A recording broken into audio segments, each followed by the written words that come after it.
स्वागत है आप सबका। आज हम बात करेंगे एक्सेल के वी लुकअप फार्मूला के बारे में, जो बहुत ही इम्पोर्टेंट फार्मूला है। इसका काम है सिंगल सेल के एंट्री से पूरे उस रो का डाटा लाके रख देना या फेंक देना या डिटेल उसका बता देना।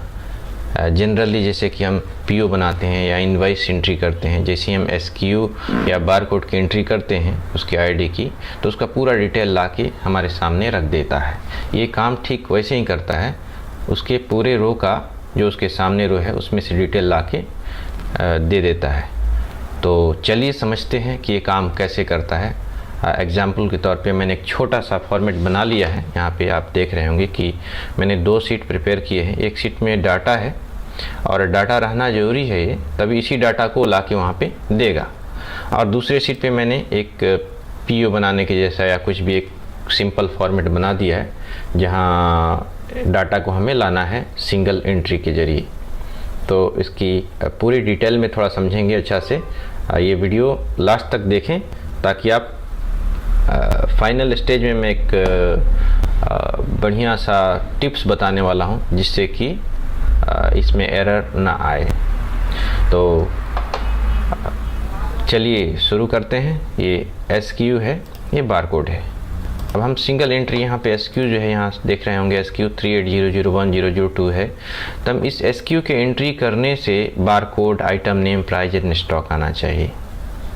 चाहे यहाँ पे व्हाटएवर नाम हो, जो भी नाम हो, आप लोगों के ऑर्गेनाइजेशन में जो भी करना चाह रहे हैं, तो वो चीज़ आके फेंकना चाहिए, दिखाना चाहिए, डिटेल बताना चाहिए। तो चलिए हम शुरू कर देते हैं। 38001 लिख देते हैं। अब मैं चाह रहा हूँ यहाँ पे ये चीज़ 38001 का डिटेल बताए। तो यहाँ से हम फंक्शन से फार्मूला लेंगे जिसको बोलते हैं V lookup formula, variance lookup formula. तो ये उसके वेरिएंस को रिलेट करता है। और ये जो है यहाँ पे लुकअप वैल्यू में हम डालेंगे कि हम इससे लुकअप करना चाह रहे हैं पूरे डिटेल को एसक्यू के ज़रिए। और टेबल एरिया हम देंगे, तो हम शीट 1 में चले जाएंगे और टेबल एरिया को हम सेलेक्ट कर लेंगे, पूरे एरिया को सेलेक्ट कर लेंगे, ठीक है। और कॉलमन इंडेक्स, कॉलमन इंडेक्स जो है हमको, यानी कौन सा कॉलम उसमें से लाके, किस कॉलम का रो लाके हमको उसमें दिखाना है। तो ये हमको, चूँकि 1 हम ऑलरेडी इंजर्ट कर रहे हैं एज आईडी, हमको सेकंड कॉलम यहाँ पे जो सेकंड है ये दिखाना है। तो कॉलम इंडेक्स में हम सेकंड आइटम सेकंड लिख लेंगे।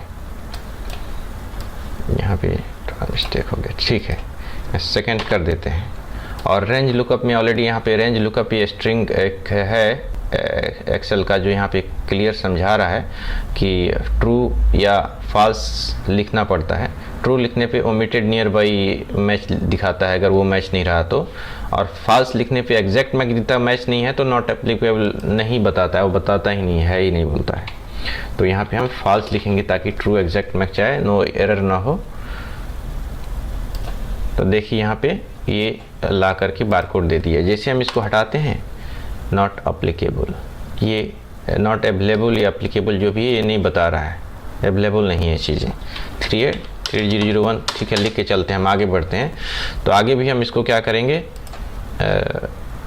वेरिएंस लेंगे 1 by 1 और फिर वैसे ही सिलेक्शन करेंगे। टेबल एरिया में जाएंगे, सिलेक्शन करेंगे और पूरी तरह से, उससे अच्छा बार बार सेलेक्ट करें। इसको हम कॉपी कर लेते हैं, इसको हम कॉपी करके रख लेते हैं ताकि आगे काम है हमको। अब थर्ड कॉलम हमको इंडेक्स कराना है, तो third and range lookup false, ठीक है। प्राइस के लिए चलते हैं।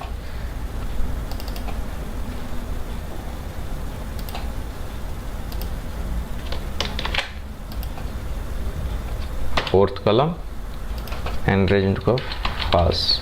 आप यहाँ पे देख सकते हैं, यहाँ पे जो है ऑलरेडी इसका रिजल्ट आ चुका है।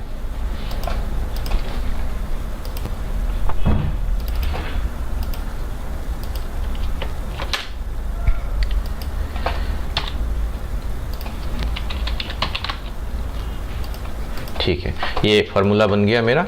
हम इसको अब पुल कर लेते हैं ताकि दूसरे रो का भी ये हो पता चले।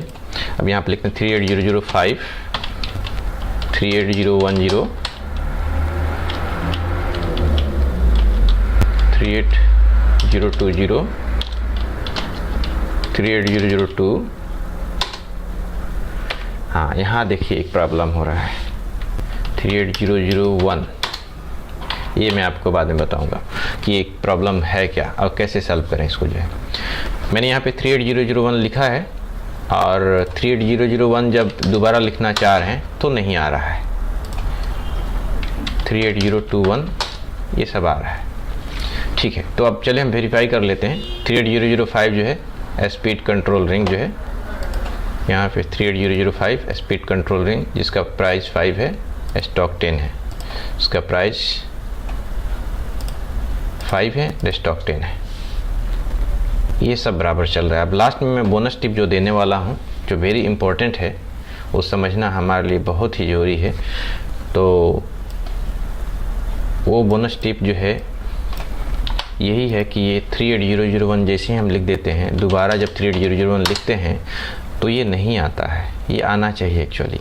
तो हो क्या रहा है असल में कि जैसे हम फार्मूला को पुल करते हैं, आप देखेंगे फार्मूला में, तो इसका जो सीट होता है, सीट का जो सिलेक्शन होता है A2 to E33, यानी सीट का दायरा जो है हमारे जो डाटा का दायरा जो है A2 से 33 तक का है।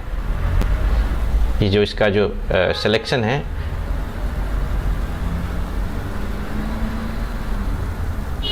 यहाँ पे A2 से कॉलम A से रो 2 से 33 तक का देख सकें, E33 तक का है, जो कि यहाँ पे बता रहा है A2 E33। यहाँ देखिए क्या हो रहा है, A3 E34 चेंज हो जा रहा है। वैल्यू जो है हमारे सेलेक्टेड डाटा एरिया का वैल्यू पुल करने पे चेंज हो जा रहे हैं।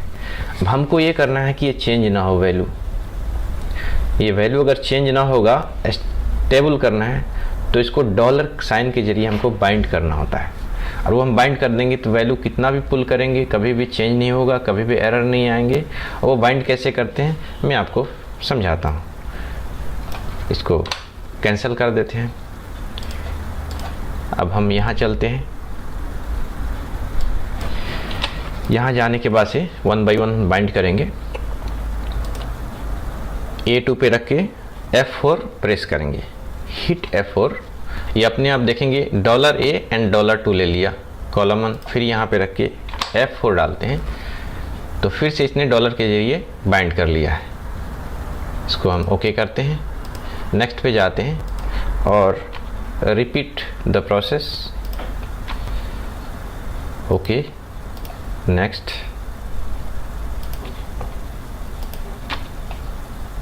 repeat the process, next, repeat the process। अब ये पूरी तरह से डॉलर के जरिए बाइंड हो चुका है। अब देखें A2 A33, ठीक है। अब हम पुल करते हैं इसको। जब हम पुल करते हैं तो आप देख सकते हैं यहाँ पे जो वैल्यू है A2 A33, लास्ट में वैल्यू वही आ रहा है A2 A33। अब इसको हम टेस्ट कर लेते हैं। 38001 38001 38001 38002 38002। अब ये कभी भी एरर नहीं आएगा, कभी भी कोई प्रॉब्लम नहीं होगा। तो इसके जरिए हम 3015 देखिए, इसके जरिए हम इस तरह से इसको वेरिएंस लुक फार्मूला को यूज़ कर सकते हैं। Different places, different requirement. तो आप देखें आपको कहाँ इसको यूज करना है, कहाँ सूटेबल है। हमारे इस वीडियो की पूरी तरह से देखने के लिए एक बार फिर से आप सबका बहुत बहुत शुक्रिया।